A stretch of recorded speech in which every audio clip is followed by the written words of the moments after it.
2029च्या लोकसभा निवडणुकीमध्ये महिला आरक्षण विधेयक लागू करण्यासाठी सध्याचे जे मतदारसंघ आहेत, या सध्याच्या मतदारसंघांमध्ये फेररचना करणे गरजेचं होतं. आणि ही फेररचना करण्यासाठी नरेंद्र मोदी सरकारने 131वे घटना दुरुस्ती विधेयक गुरुवारच्या दिवशी संसदेमध्ये मांडलं. गुरुवारी आणि शुक्रवारी या विधेयकावर चर्चा झाली आणि शुक्रवारी जे मतदान झालं, या मतदानामध्ये विधेयकाचा पराभव झाला. कारण हे विधेयक मंजूर करण्यासाठी आवश्यक असलेलं 2/3 बहुमत जे आहे, ते 2/3 बहुमत मोदी सरकारकडे नव्हतं. म्हणून या विधेयकाच्या बाजूला 298 सदस्यांनी समर्थन दिलं, तर विरोधामध्ये 230 मतं पडली. मग प्रश्न निर्माण होतो की जर मोदी सरकारकडे बहुमत नव्हतं तर त्यांनी हे विधेयक का मांडलं? तर काही लोकांना असं वाटतं की मोदी सरकारचा हा मास्टर स्ट्रोक होता. कारण भारतामध्ये गेल्या 10-15 वर्षामध्ये महिला मतदारांची संख्या प्रचंड वाढलेली आहे, किंवा महिलांमध्ये मोठ्या प्रमाणावर जागरूकता आलेली आहे. मतदानाचं वाढतं प्रमाण, महिलांमध्ये आलेली जागरूकता, किंवा रोजगारामुळे महिलांचं वाढलेलं प्रमाण, या कारणामुळे 2029च्या लोकसभा निवडणुकीमध्ये महिलांचा जर मोठ्या प्रमाणावर पाठिंबा मिळाला तर आपलं सरकार चौथ्यांदा सहज येऊ शकतं, हे मोदी सरकारच्या लक्षात आलं. म्हणून बहुमत नसताना हा एक जुगार खेळण्याचा प्रयत्न जो आहे, तो जुगार खेळण्याचा प्रयत्न त्यांनी केला. कारण समजा विधेयक नामंजूर झालं तर काय होईल?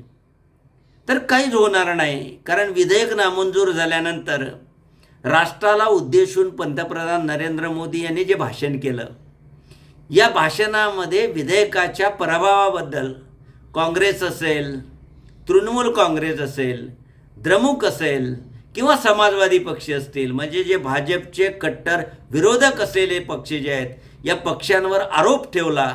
आणि काँग्रेस पक्षाने महिला आरक्षण विधेयकाची भ्रूण हत्या केली, अशा प्रकारचा आरोप जो आहे, तो अशा प्रकारचा आरोप केला. म्हणजे सरकारला माहिती होतं की विधेयक मंजूर होणार नाही. विरोधी पक्ष किंवा इंडिया आघाडीचे घटक पक्ष या विधेयकाला पाठिंबा देणार नाही. तरी देखील मुद्दाम आम्ही महिलांचे तारणहार आहोत, राखणदार आहोत, महिला सशक्तीकरणासाठी आम्ही प्रयत्न करतोय, म्हणून सरकारनेच मांडलेलं नारी शक्ती वंदन 2023 हे जे विधेयक आहे, या विधेयकामध्ये दुरुस्ती करण्यासाठी 131वी घटना दुरुस्ती जी आहे, ती घटना दुरुस्ती केली. वास्तविक सरकारने हे विधेयक ज्यावेळी 2023मध्ये मंजूर केलं होतं, त्यावेळी त्याच्यामध्ये स्पष्टपणे नमूद केलेलं होतं की या विधेयकाची अंमलबजावणी केव्हा केली जाईल? तर आधी जनगणना केली जाईल. कारण येणाऱ्या काळामध्ये जी जनगणना होईल, या जनगणनेच्या माध्यमातून जी आकडेवारी हाती येईल, या आकडेवारीच्या आधारावर मतदारसंघांची पुनर्रचना केली जाईल. आणि मतदारसंघांची पुनर्रचना केल्यानंतर हे विधेयक लागू केलं जाईल.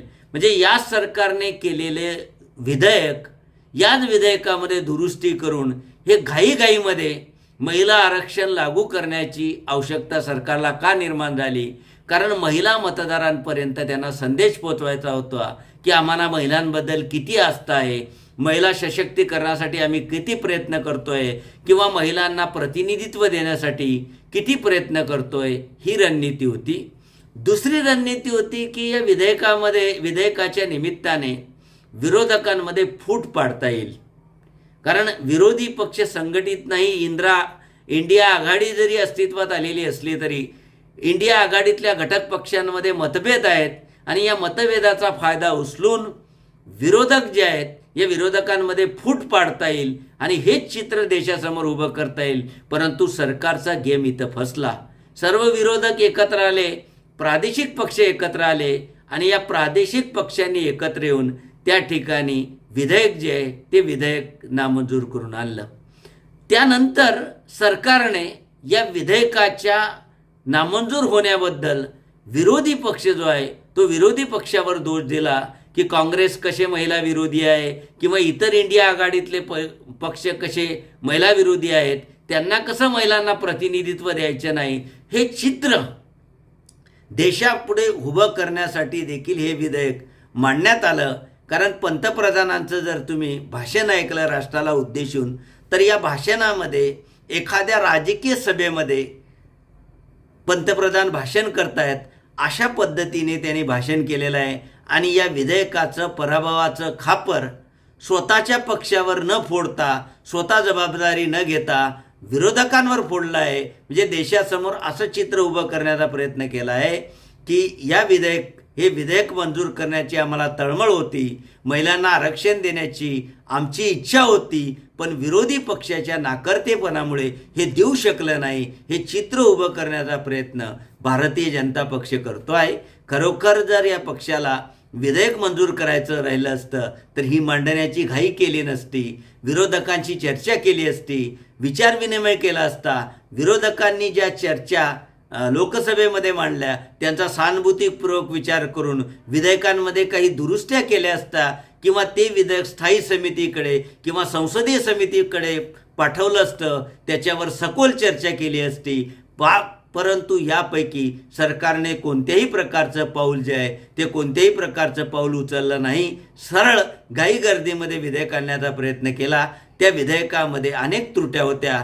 वास्तविक महिला आरक्षण विधेयक सर्वसंमतीने मंजूर झालं होतं, पण मतदारसंघाची फेररचना किंवा मतदारसंघाचं परिसीमन त्या गोष्टीला जोडल्यामुळे या विधेयकाचं महत्त्व कमी झालं. आणि 12 वर्षामध्ये पहिल्यांदा मोदी सरकार जो आहे तो मोदी सरकारला फार मोठा फटका बसला. एक ऐतिहासिक विधेयक जे आहे ते ऐतिहासिक विधेयक त्या ठिकाणी नामंजूर झालं.